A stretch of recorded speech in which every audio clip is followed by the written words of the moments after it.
Nous allons à présent parler des désirs.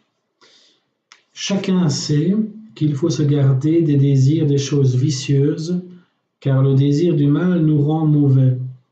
Mais je vous dis de plus, ne désirez point les choses qui sont dangereuses à l'âme, comme sont les bals, les jeux et tel autre passe-temps, ni les honneurs et charges, ni les visions et extases, car il y a beaucoup de périls, de vanité et de tromperie en telles choses.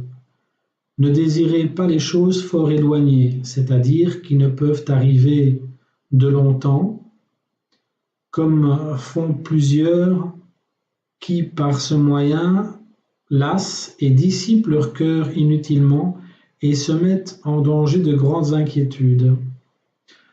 Si un jeune homme désire fort d'être pourvu de quelque office avant que le temps soit venu, de quoi, je vous prie, lui sert ce désir? Si une femme mariée désire d'être religieuse, à quel propos? Si je désire d'acheter le bien de mon voisin avant qu'il soit prêt à le vendre, est-ce que je ne perds pas mon temps en ce désir? Si étant malade, je désire prêcher ou dire la Sainte Messe, visiter les autres malades et faire les exercices de ceux qui sont en santé, ces désirs ne sont-ils pas vains, puisqu'en ce temps-là, il n'est pas en mon pouvoir de les effectuer? Et cependant, ces désirs inutiles occupent la place des autres que je devrais avoir, d'être bien patient, bien résigné, bien mortifié, bien obéissant et bien doux en mes souffrances, qui est ce que Dieu veut que je pratique pour l'or. Mais nous faisons ordinairement des désirs des femmes grosses qui veulent des cerises fraîches en automne et des raisins frais au printemps. Je n'approuve nullement qu'une personne attachée à quelque devoir ou vocation s'amuse à désirer une autre sorte de vie que celle qui est convenable à son devoir, ni des exercices incompatibles à sa condition présente, car cela dissipe le cœur et l'alanguit aux exercices nécessaires. Si je désire la solitude des Chartreux, je perds mon temps, et ce désir tient la place de celui que je dois avoir de bien m'employer à mon office présent. Non, je ne voudrais pas mêmement que l'on désirât d'avoir meilleur esprit ni meilleur jugement, car ces désirs sont frivoles et tiennent la place de celui que chacun doit avoir de cultiver le sien tel qu'il est, ni que l'on désire les moyens de servir Dieu que l'on n'a pas, mais que l'on emploie fidèlement ceux qu'on a. Or, cela s'entend des désirs qui amusent le cœur, car quant aux simples souhaits, ils ne font nulle nuisance, pourvu qu'ils ne soient pas fréquents. Ne désirez pas les croix, sinon à mesure que vous aurez bien supporté celles qui se seront présentées, car c'est un abus de désirer le martyre et n'avoir pas le courage de supporter une injure. L'ennemi nous procure souvent des grands désirs pour des objets absents et qui ne se présenteront jamais, afin de divertir notre esprit des objets présents auxquels, pour petits qu'ils soient, nous pourrions faire grand profit. Nous combattons les monstres d'Afrique en imagination et ne nous laissons tuer en effet aux menus serpents qui sont en notre chemin à faute d'attention. Ne désirez point les tentations, car ce serait témérité, mais employez votre cœur à les attendre courageusement et à vous en défendre quand elles arriveront. La variété des viandes, si principalement la qualité en est grande, charge toujours l'estomac, et s'il est faible, elle le ruine. Ne remplissez pas votre âme de beaucoup de désirs ni mondains, car ceux-là vous gâteraient du tout, ni même spirituel, car ils vous embrasseraient.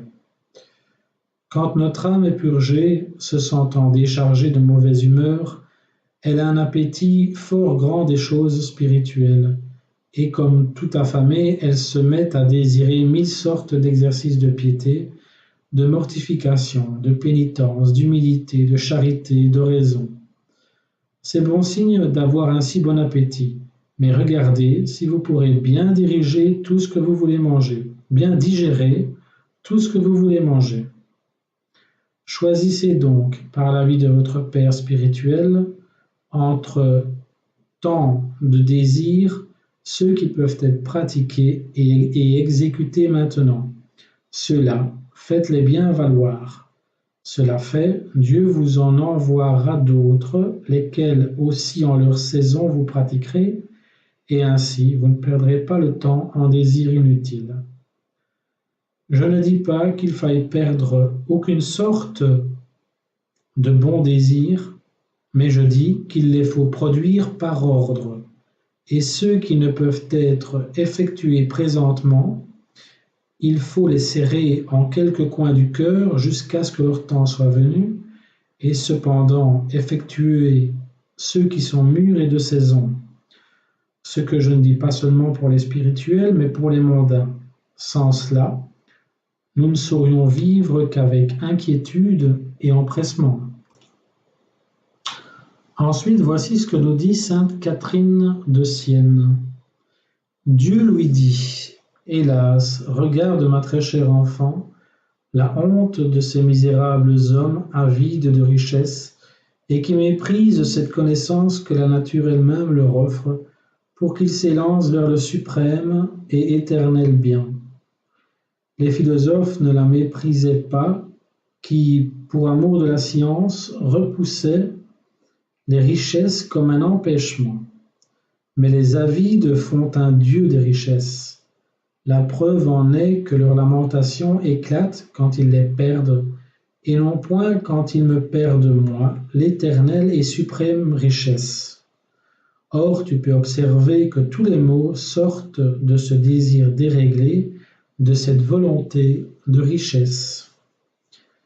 Il en sort l'orgueil, puisqu'on veut dominer, l'injustice, l'avarice, qui, par soif de l'argent, n'hésite pas à voler son frère ou à dépouiller la sainte Église dont les biens ont été acquis avec le sang de mon Fils unique. Il en sort ce trafic des corps et du temps. Vois les usuriers qui, pareils à des voleurs, vendent ce qui ne leur appartient pas. Il en sort la gloutonnerie avec ses inévitables désordres dont l'impureté. Si ces hommes n'avaient pas de quoi dépenser, très souvent ils ne vivraient pas dans cette ignominie. Que de crimes, que de haine, que de rancune pour le prochain, quelle cruauté, quelle infidélité envers moi, ne présument-ils pas trop d'eux-mêmes, en effet? Ne pensent-ils pas que ce sont leurs vertus qui leur ont mérité toutes ces richesses? Incapables de voir que ce n'est pas leur vertu qui les leur a fait acquérir et posséder, mais que c'est de moi seul qu'ils les tiennent. Toute leur confiance repose désormais sur eux et non plus sur moi. Mais cette confiance est vaine. Parfois ils perdent ces biens pendant qu'ils vivent. Ainsi l'exige ma providence et leur salut. Parfois c'est la mort qui les leur fait abandonner. C'est alors qu'ils connaissent combien les richesses sont vaines et fragiles, combien elles appauvrissent et tuent les âmes. L'homme devient cruel pour lui-même, elles le privent de la dignité de l'infini et le rendent fini. Son désir qui devrait être uni à moi, bien infini, il l'a uni aux choses finies. Il ne sait plus ni goûter, ni savourer la vertu. Il n'apprécie plus le parfum de la pauvreté, il perd la maîtrise de soi-même. Il devient insatiable parce qu'il n'aime que ce qui est moins que lui. Toutes les choses créées sont faites pour l'homme pour qu'elles le servent, et non point pour qu'il devienne leur esclave. L'homme ne doit servir que moi, sa fin. À combien de périls, à combien d'épreuves pénibles se soumettent les hommes, aussi bien sur la terre que sur mer, pour acquérir de grandes richesses, pour revenir chez eux et jouir des plaisirs et des honneurs. Mais comme ils se soucient peu d'acquérir la vertu, de supporter la souffrance véritable richesse de l'âme. Ils ont noyé dans les richesses leur cœur et leur volonté qui ne devraient servir que moi, et leur gain illicite charge leur conscience. Vois la misère de ces esclaves. Ce qu'ils servent n'est point stable, mais changeant. Riches aujourd'hui, demain ils sont pauvres, aujourd'hui au pinacle, demain dans la poussière. Craints et honorés, les voici devenus la risée du monde parce qu'ils ont perdu leurs biens. Les voici impitoyablement couverts de honte et de reproches, puisque ce sont les richesses qui les faisaient aimer et non leurs vertus. S'ils s'étaient fait aimer pour leurs vertus, ni le respect ni l'amour ne leur seraient enlevés. Ce sont les biens temporels qu'ils auraient perdus, mais non point les biens spirituels. Oh, que ces poids sont lourds dans leur conscience, si lourds qu'ils ne peuvent ni courir en cette vie, ni passer par la porte étroite.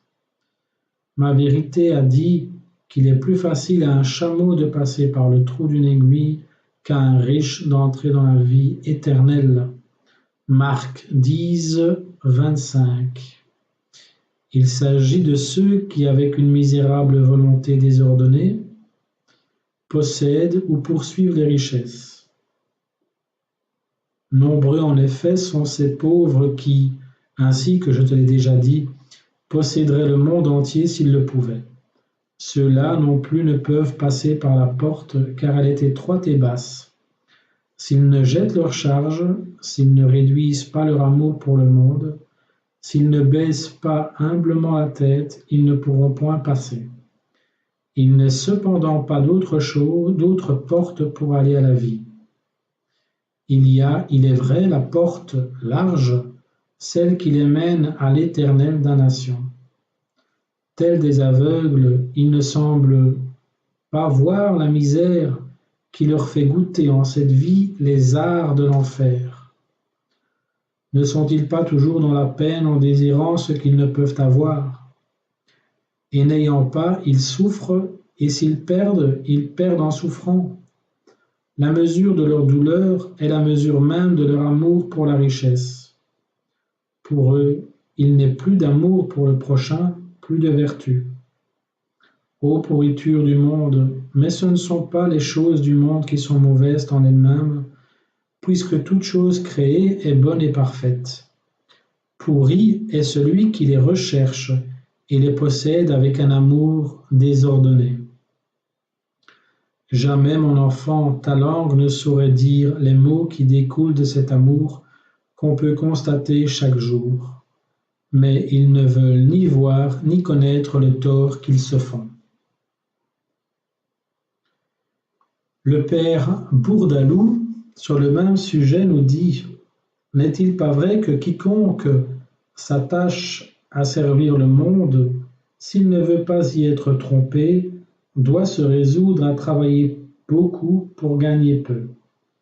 Et n'est-il pas tout au contraire évident et incontestable que quand on travaille pour Dieu, pour peu qu'on fasse, on gagne infiniment.